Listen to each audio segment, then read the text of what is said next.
राधे राधे, हरे कृष्णा। कैसे हो आप सभी लोग? आशा करती हूँ आप सभी परम मंगल में होगे, स्वस्थ होगे, अच्छे होगे। सबसे पहले आप सभी को इस महाद्वादशी की अनंत और अनंत शुभकामनाएं। अब आप कहोगे कि दीदी इस द्वादशी को महाद्वादशी क्यों कह रही है? कभी कभी ऐसा होता है ना कि आपने व्रत रखा है और गलती से आपने कुछ खा लिया और आपका व्रत टूट गया। कभी कभी ऐसा भी होता है कि आपने व्रत रखा, पूजा पाठ बहुत विधि विधान से करी, अचानक से आपके पीरियड्स आ गए और आपका व्रत टूट गया।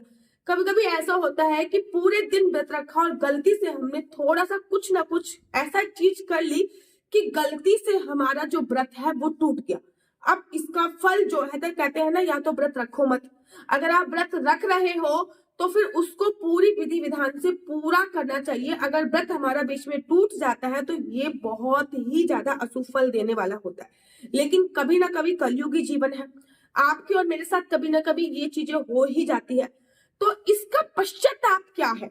हमारे शास्त्रों में बहुत अच्छा लिखा हुआ है कि जब अघान का महीना होता है, जिसको मार्गशीर्ष का महीना भी बोलते हैं, जो कि चल रहा है, इसमें जो मोक्षदा एकादशी आती है, उसके बाद आती है व्यंजन द्वादशी। व्यंजन द्वादशी वही द्वादशी होती है जब से ठाकुर जी को गर्म वस्त्र पहनाए जाते हैं।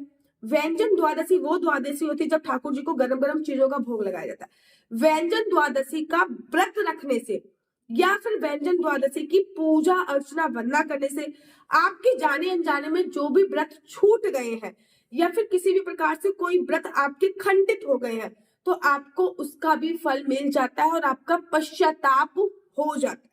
शास्त्र कहते हैं या तो आप कोई भी किसी भी प्रकार का कोई भी व्रत मत रखिए, लेकिन अगर आपने किसी भी प्रकार का कोई व्रत रखा है तो उसको अंजाम तक जरूर लेके जाइए। कभी कभी ऐसा होता है कि हमने सुबह की पूजा कर ली, अचानक से शाम को हमको पीरियड्स आ गए। जब अगर आपके साथ भी ऐसा होता तो भी आपको व्रत पूरा करना है, लेकिन आपको बस शाम की पूजा अर्चना वंदना नहीं करनी। व्रत आपको संपूर्ण करना है, लेकिन शाम की किसी भी प्रकार की कोई पूजा अर्चना वंदना आपको नहीं करनी होती है।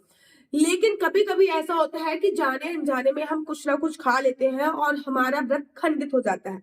मन में बहुत ज्यादा संशय उत्पन्न हो जाता है। तो अगर आप मोक्षदा एकादशी के बाद जो द्वादशी आती है, इसको मैं महाद्वादशी इसलिए बोल रही हूँ क्योंकि इन द्वादशी की शास्त्रों में बहुत बड़ी महिमा है।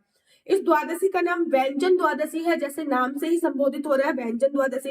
इस द्वादशी पे भगवान श्री हरि विष्णु को गरम गरम चीजों का भोग लगता है, जैसे कि गुड़ की पट्टी हो गई, पीनट्स बटर हो गया, गुड़ और मूंगफली का भोग हो गया। व्यंजन द्वादशी पे भगवान श्री विष्णु को गरम तिल की पट्टी हो गई, मूंगफली हो गई, गज्जक हो गई, ठीक है ना। जो भी चीज जिसमें गरम तासीर वाली जो चीज होती है, भगवान श्री हरि विष्णु को उन चीजों का भोग लगता है व्यंजन द्वादशी पे। और भगवान श्री हरि विष्णु अर्थात लड्डू गोपाल को भी इसी दिन गरम चीजों का भोग लगा के उनको गरम कपड़े इत्यादि पहनाए जाते हैं। न केवल ये अपने नाम के अनुरूप कार्य करने वाली है, अपितु अगर आपका भूल से कोई व्रत वगैरह अगर टूट गया है तो आप व्यंजन द्वादशी का व्रत रखकर, बहुत साधारण व्रत है, और इसको ध्यान से इसकी पूजा अर्चना वंदना कर आप इसका जो पुण्य है वो अर्जित कर सकते हो। किस प्रकार से आपको पूजा अर्चना वंदना करनी है, सबसे पहले मैं आपको ये बता देती हूँ। पहले तो आप एकादशी के व्रत का अपना पालन कीजिए, क्योंकि एक दिन पहले होगी आपकी मोक्षदा एकादशी। मोक्षदा एकादशी के व्रत का पालन कैसे करना है, आपको दीदी नेक्स्ट डे तो हमारा व्यंजन द्वादशी का व्रत है, तो मोक्षदा एकादशी के व्रत का पालन कैसे करें। नेक्स्ट डे अगर आपका भी व्यंजन द्वादशी का व्रत है तो सबसे पहले आप भगवान के चरणों का जल पी के, जिस जल से आपने लड्डू गोपाल को स्नान कराया है, उस जल का पान करके आप व्रत का पारण कीजिए, ठीक है ना। अगर आपका व्रत है तो व्यंजन द्वादशी का, या फिर कभी कभी ऐसा भी हो जाता है कि त्रयोदशी पड़ जाती है, प्रदोष पड़ जाता है, हमारा नेक्स्ट डे व्रत हो जाता है, तब भी हमको ऐसा ही करना चाहिए कि लड्डू गोपाल के चरणों का जल पी के हमको व्रत का पारण करना चाहिए। तो लड्डू गोपाल को, अगर लड्डू गोपाल नहीं है तो एक लोटा पानी या फिर एक गिलास का पानी भगवान के मंदिर रख दीजिए। थोड़ी देर बाद उस पानी को अपने हाथ में रखिए, वो चन्यामृत बन चुका होता है, उस लोटे को एक तुलसी का दल रखिए और उसको पी लीजिए, ठीक है ना। ऐसा आपको 7 बार करना होता है, तब आपका व्रत जो होता है वो संपूर्ण हो जाता है। उसके बाद आपको तैयारी करनी है, पारायण करने के बाद तैयारी करनी है व्यंजन द्वादशी के व्रत की पूजा अर्चना वंदना करने की। व्यंजन द्वादशी पे जो आपको व्रत करना है वो आपको भगवान को श्री कृष्ण जी का व्रत करना है, भगवान श्री विष्णु जी को डेडिकेट होना है। सुबह सुबह स्नान इत्यादि करने के बाद स्वच्छ कपड़े पहने, एकदम साफ रंग के कपड़े पहने। उसके बाद पूजा के पास बैठ जाइए और सबसे पहले संकल्प लीजिए। संकल्प में क्या करना है? श्री विष्णु, श्री विष्णु, श्री विष्णु, मेरा नाम आशु चौहान है, मेरा गोत्र केमलक्ष है, मेरा निवास स्थान वृंदावन में है। आज मैं पूरी विधि विधान से व्यंजन द्वादशी का व्रत कर रही हूँ। भगवान पूरे महीने में या फिर पूरे साल में मुझसे जो भी त्रुटि हुई है व्रत के दौरान वो माफ करे, इस कामना से मैं व्यंजन द्वादशी का व्रत कर रही हूँ। जो भी सामग्री है, चावल से आपको संकल्प लेना है, 1 या 2 का सिक्का लगना है, वो भगवान श्री हरि विष्णु को समर्पित कर दीजिए। उसके तत्पश्चात क्या करना है? उसके तत्पश्चात आप लोगों को संकल्प ले लिया, अब आपने भगवान श्री हरि विष्णु को गरम गरम चीजों का भोग लगाना है।